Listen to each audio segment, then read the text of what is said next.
Hi everyone, my name is Ambreen and today I will show you on how to make meat biryani. So sit back, make sure you make plenty of notes and enjoy my video.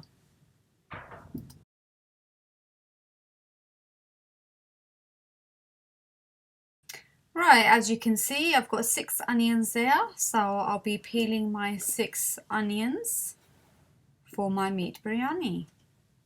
So for 1 kg meat I use about 6 to 7 onions.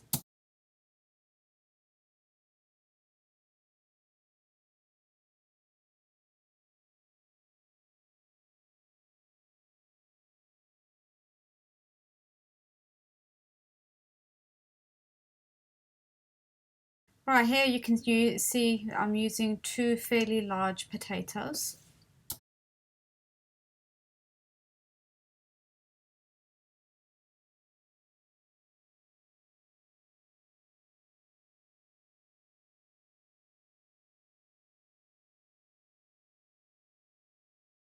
Okay, now I've washed my potatoes and I'm going to be dicing my potatoes.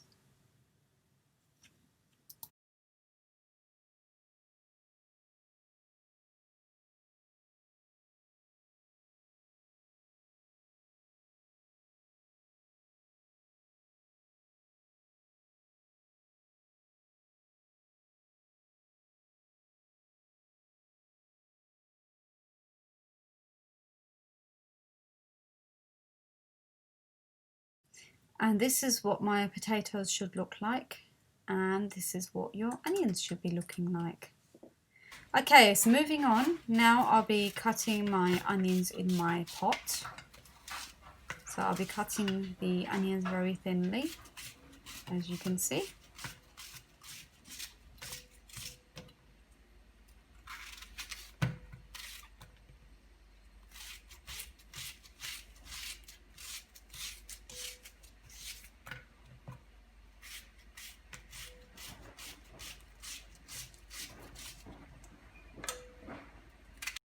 And that's the finished results of my onions. Okay, now I've put my potatoes into some water. Okay, the reason I put my potatoes in water is to get the starch out of the potatoes. Okay, now it's time to wash your meat. I normally buy leg meat. I prefer getting sheep for biryani. Lamb is a rather soft meat, so because I like to cook my meat a lot longer, I prefer using sheep because lamb it cooks really quick. But for biryani, I think sheep is a lot more tastier.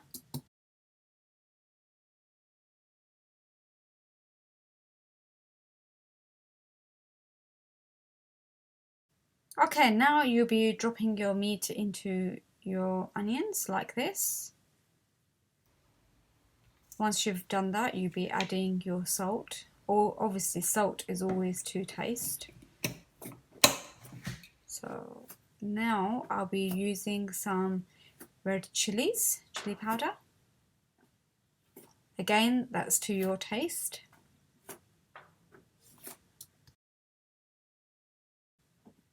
Okay, now I'll be adding some dry coriander powder in like this. Just sprinkle it over. And now I'll be adding in what I've added in my dried methi. Once you've done that, I always boil my water before I add it into the pot. So you fill it up just enough to cover your meat.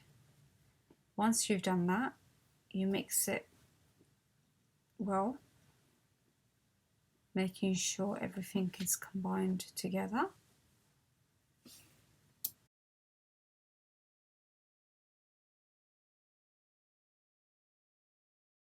Okay, now you put your lid on it and let it cook on a medium heat.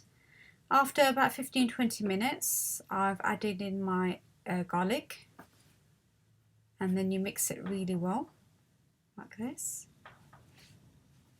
And then you put the lid back on and let it cook for a little while. Come back to it after 20 minutes I've added in some black cardamoms, as you can see. I've added in about 3 cardamoms, and now I'll be adding in my tomatoes, so 2 big sized tomatoes. So you mix it really well. If I used fresh tomatoes, I would have cut them, but because these are frozen, hence the reason they are full, not cut them.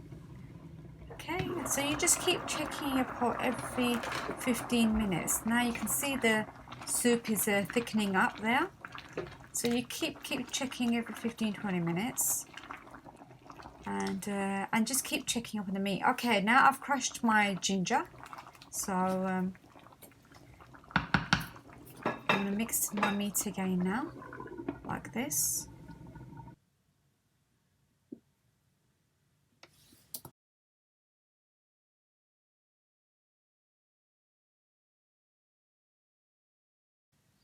So you keep stirring. You can see the tomatoes are melting in lovely in there. That's all you need to do now, is just keep stirring, and everything will just do its magic once the lid is closed. Make sure the lid is closed well. Now while I was waiting, I thought I'll crush the ginger. So you come back to the pot after 15-20 minutes and you stir again.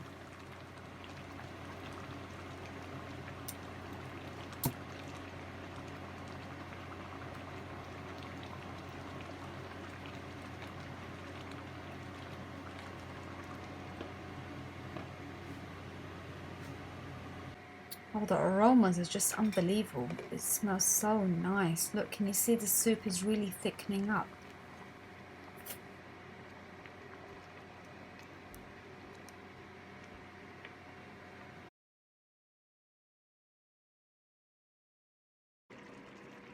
Right, you can see here the soup has gone really, really thick. The water has gone down vigorously here.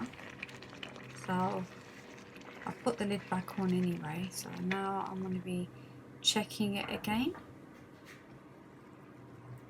The colours look so fantastic. To get that nice rich colour, you have to add in a lot more chilies.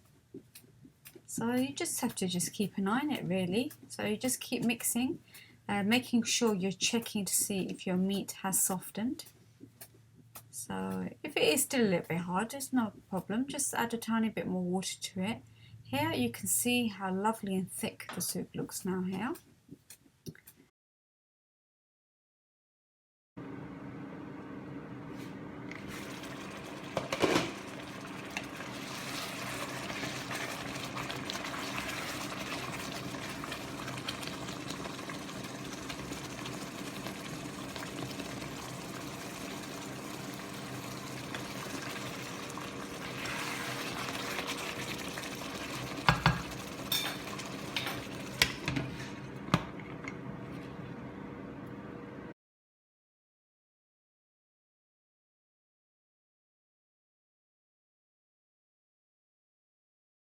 Okay, now I've soaked in my rice. I tend to use the Layla rice. I prefer using Layla because they take less time to cook.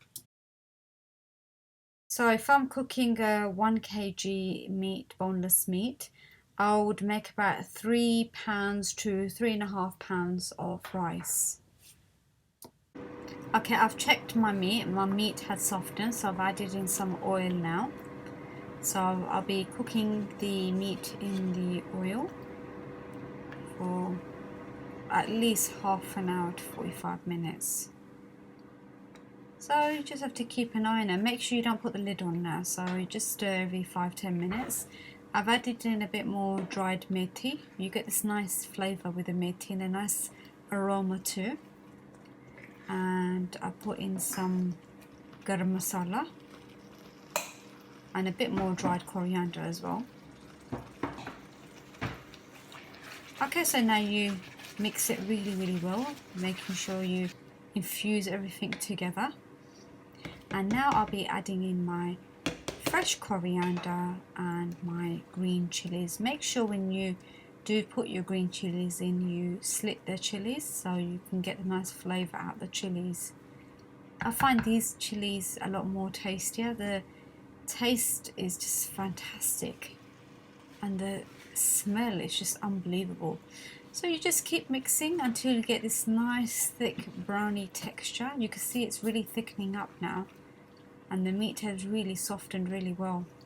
This is what it should be looking like so far. So you just keep cooking until you are satisfied with the texture of your masala. So you should have this nice thick brownie masala and there should be no smell in your meat at all. I have added in my crushed ginger as well. Okay, now in this pan I'm gonna add a very small amount of oil and then I'll be cutting an onion. One large onion should be sufficient. I'll be cutting the onions and just brown them. This is just to put over the biryani before you put it into the oven. So make sure when you cut the onions you cut them very, very fine. Don't cut them too thick. This is what we should be looking at, and you just cook it.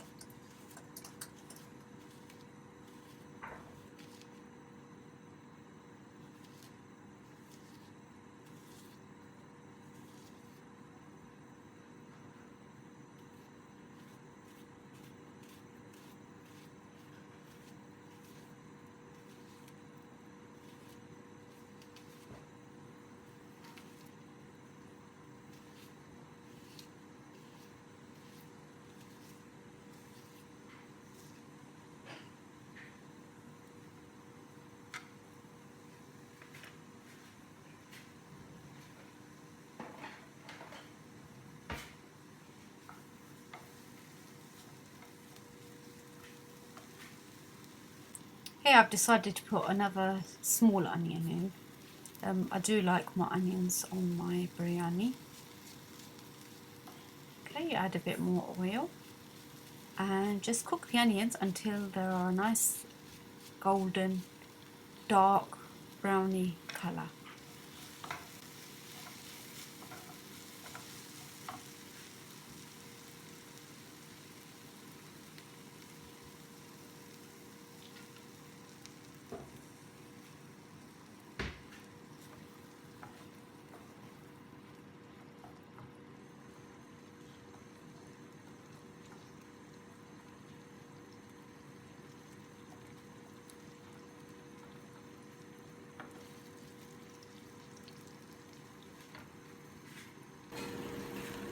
Okay, my meat looks like it's nearly ready, as you can see. So you just keep stirring. You can see it's really thickened up now. This is what it should be looking like.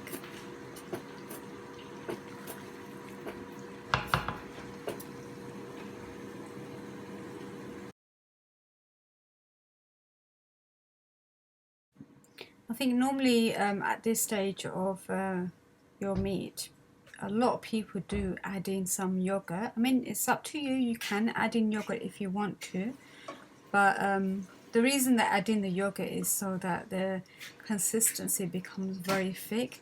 But because I like to add in a lot of onions in my mix, I do get this nice thick texture in my curry.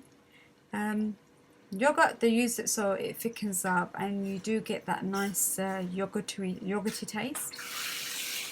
But I prefer not using yogurt. I prefer using the normal method of cooking curry. So you can see the smell is just so... I can't even describe the smell. I have added in a cinnamon stick. I've added in 1 cinnamon stick in that. So you just keep cooking until you're happy with the texture. So your consistency should be quite thick. As you can see, it is very thick there. And now you can see the oil is releasing from the curry it's coming up, that's when you know that your curry is nearly done. So you just keep cooking until you're happy, and then we'll move on to the next step. So every 5-10 minutes you come and stir your pot, but make sure when you do cook your meat you cook on a low heat. Don't cook on a very high heat. The lower your heat is, the slower your curry will cook, and the more tastier your curry will be as well. So you just keep mixing till you are happy with your final results.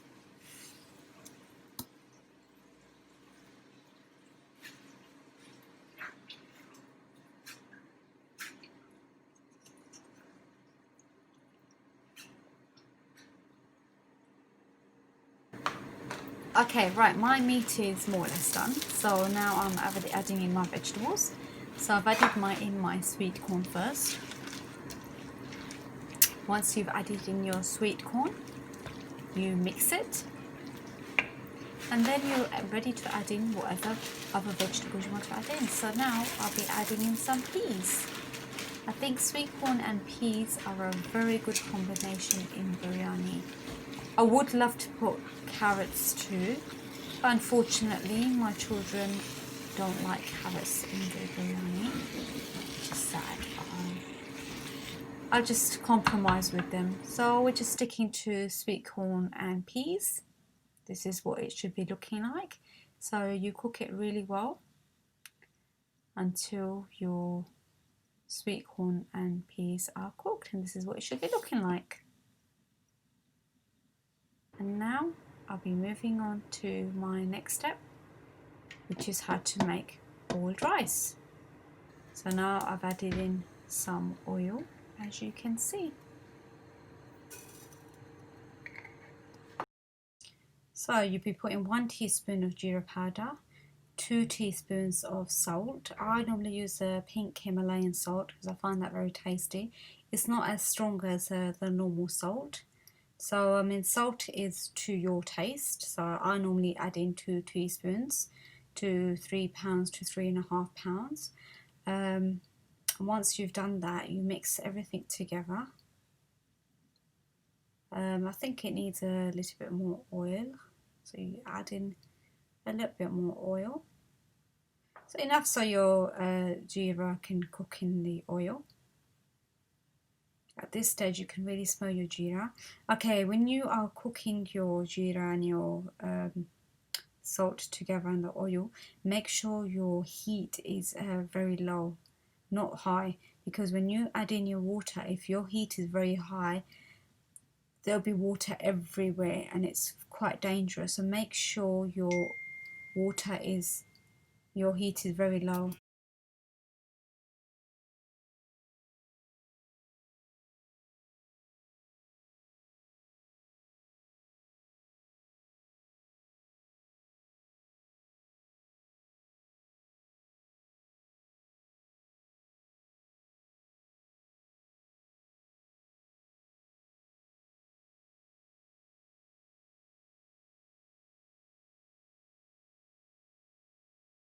Okay, at this stage your rice are ready to go in, so you put that rice in slowly, making sure every grain is taken off from the rice by putting the bowl inside like this. Okay, and now you'll be mixing it and you'll be putting your lid and let them cook, but you have to keep an eye on it. Okay, as you can see, my rice is half done. So just fill the rice. Okay, rice are ready to come out. So use a colander and you drain the rice like this. You can see the nice fluffy texture in the rice, can't you? Okay, the remaining of the rice will be cooked in the oven. Okay, my biryani masala is all ready, as you can see. So now you need to make a workstation. So this is my station. potatoes, onions, rice, and my meat. Okay, get some food colouring. Put a quarter teaspoon in a bowl like this, and then you'll be adding in some water. Once you've done all that, you'll be mixing it, making sure all the powdery clumps are all broken. Okay, so now you'll be layering your rice at the bottom of your pot like this. So the rice is the first layer. So you spread it evenly, covering the whole bottom. And then I'll be getting my meat and put in the meat. The way I'm putting it is I'm putting little blobs around like this, so I'm not spreading the meat around. So make sure you put little blobs around the rice. And now I'll be putting a layer of potatoes like this, covering the whole pot. Okay, that's my first layer done. Now I'll be moving on to my second layer. So you do the same thing again. You add in your rice, making sure all the meat is covered. So you spread the rice evenly around the pot. Once your meat and your potatoes are covered, you'll be adding in your meat. So you add in your meat exactly the same way. You add them in like blobs. Okay, so add your meat in. So can you see the blobs everywhere?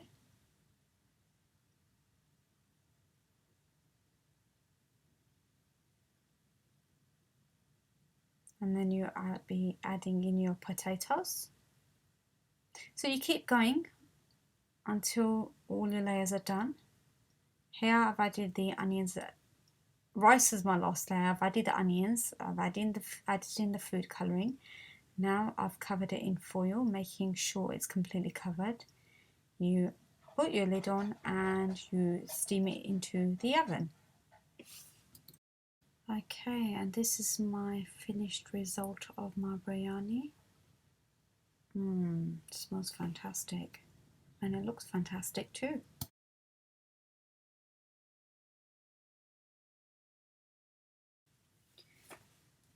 Okay, so you get a dish and put all your rice into the dish. When you do put it in the oven, normally I put it in the oven for at least 30 to 40 minutes on a medium heat in the oven. So when your biryani comes out, you should have a lot of smoke coming out like this. See, look how nice and fluffy my rice are. My rice is not sticking at all. Biryani always tastes nice if you eat it fresh out the oven. Look how lovely that looks, mouth-watering. The colours are just so unbelievable. And you can add in any colour, but I prefer adding orange or yellow into my biryani. This is a nice traditional Pakistani recipe for biryani. There are various ways of making biryani, but I prefer making biryani like this because I don't like too many masalas in my biryani.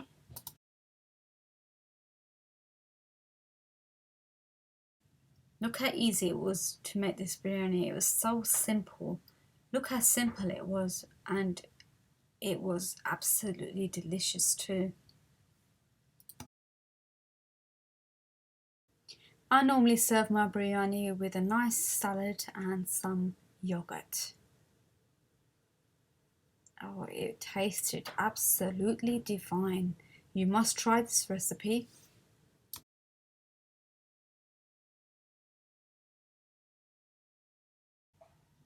Thank you for watching Ambrine's Creations. I hope you have enjoyed my video, and I really do hope my video has given you inspiration on how to make biryani. It wasn't so hard. It was a very simple, easy dish. I mean, it looks hard because there's lots of recipes, ingredients, well, everything involved in this, but I tried to make it look as easy as possible. I'm sure if you do the same, you'll achieve the best of the best. So I would like to see some videos or some sort of pictures that you could send to me. you've got a really, really easy recipe there. So thank you for watching my video, and I really do hope you have enjoyed it. And thumbs up if you have enjoyed my video. Thank you for watching.